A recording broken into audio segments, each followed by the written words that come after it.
Hey, what's going on, everybody? Welcome back to my channel, Brat Mode. This is your host, Singh, and today we're making another video on the DR650.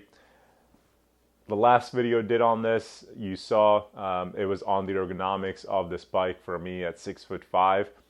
Right out of the factory, it's not a very comfortable bike for us tall people.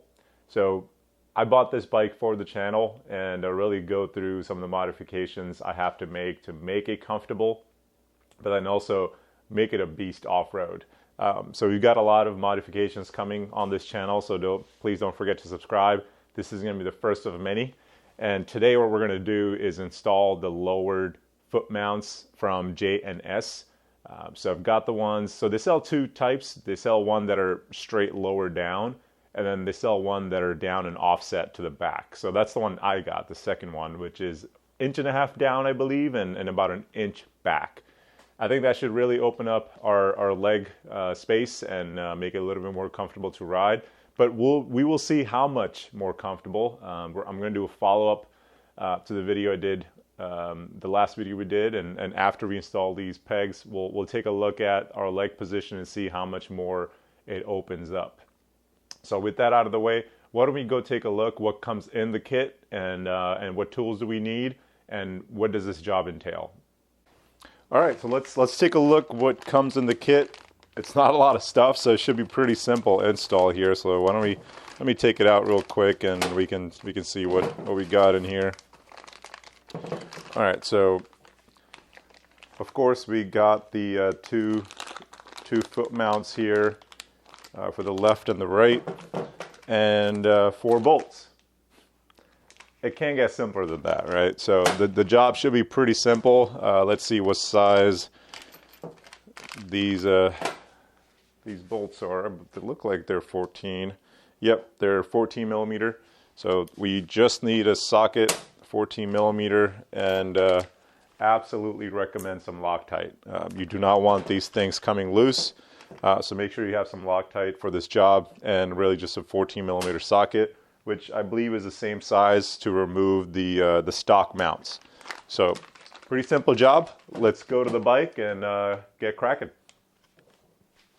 All right, let's start with removing these stock ones here, righty-tighty. Remember that, guys. So, well, that's pretty easy. Not super tight. Yeah, you can see there's some Loctite from the factory as well.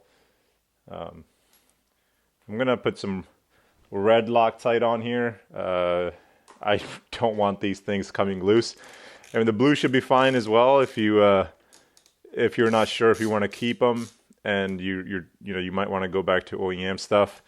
But I'm not gonna be doing that, so I'm gonna put the red permanent Loctite, and hopefully it never comes loose. You can of course still take it off, apply some heat, and the thread locker will become a little bit easier to work with. The red one, of course. The blue one will come right off. All right, so here's the stock mounts. Let me bring you guys a little bit closer. You guys can take a look what's inside here. So you can see there's a spacer in the middle. That's where the bolt goes through, and just the outside part of it, there's the rubber. These are the rubbers here in between the peg and the spacer in between. So that's what makes it kind of squishy and difficult to feel the peg, and makes standing up on this bike horrible. So that's what we're replacing.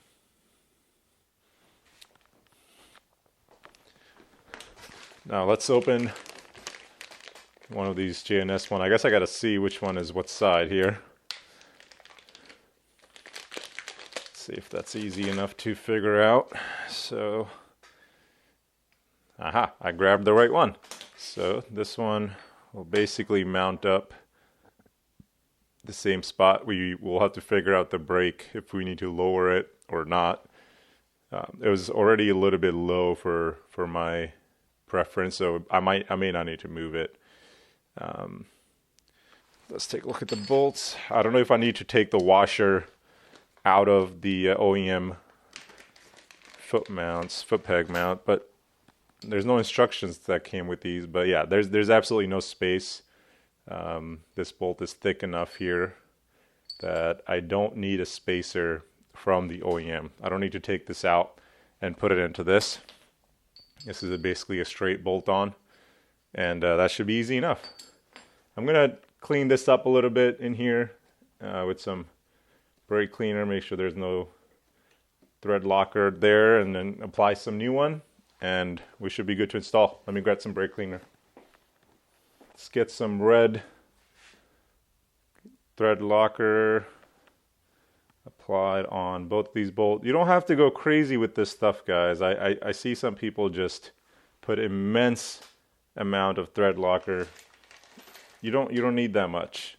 Just need a little bit, just enough to lock the threads. All right. Just slowly put those in, get them started. And let's put the other one, again, just a little bit. You don't need a ton. Get that going slowly.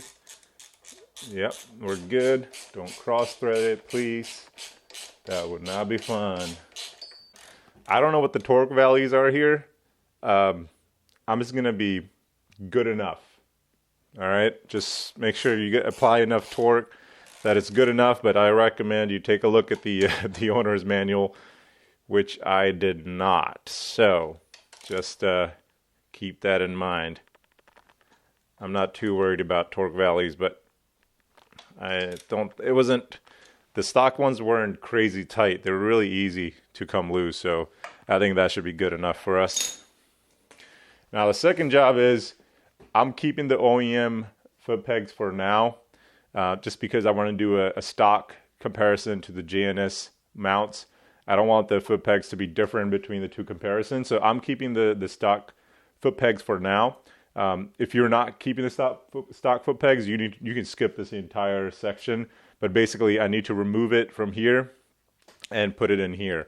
I probably should have removed them while they're on the bike. It's easier to work with these clips, but I'm going to go ahead and remove them now and then transfer it over. So let me get the tools that I need for that job, which shouldn't be much. Really just all you need to do in this summary is move the cotter pin, and this should come right out from the other side, and you replace it on the new mounts.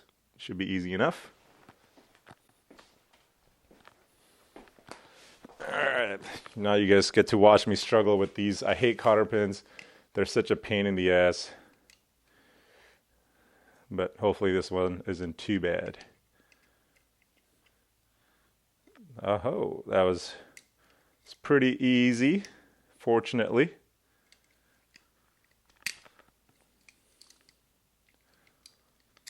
There we go. So here's the cotter pin. Take that out. Now we can remove the pin. There we go. And we keep the stock stuff as is, and it basically mounts right up.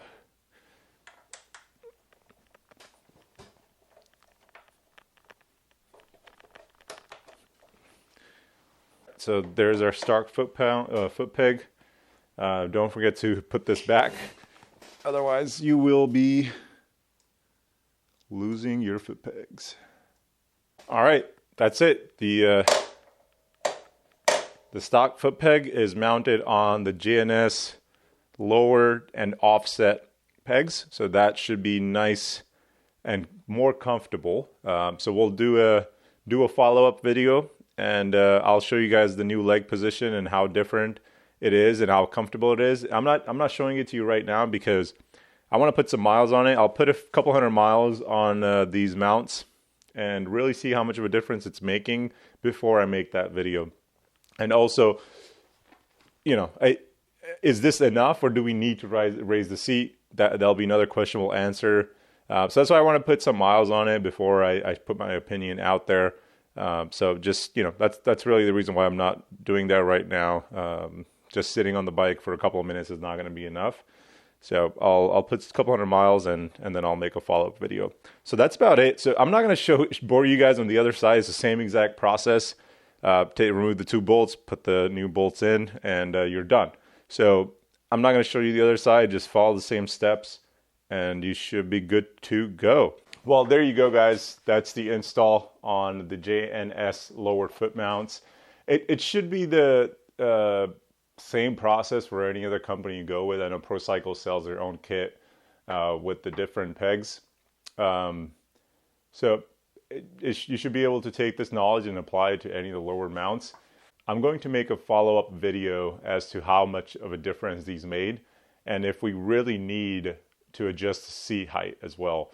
So I'm not showing that to you right now, and I want to do a follow-up because I want to ride this the way it is for at least a couple hundred miles before I share my opinion on it. Just me sitting on the bike for a couple of minutes is not going to be enough.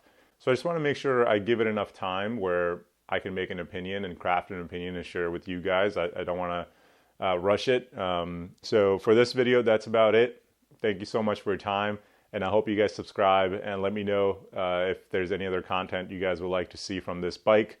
You can see my WR in the back as well. If you have any questions about that, if you'd like to see content on that, let me know as well. So thank you so much for tuning in today. I appreciate your time. I will catch you guys on the next one.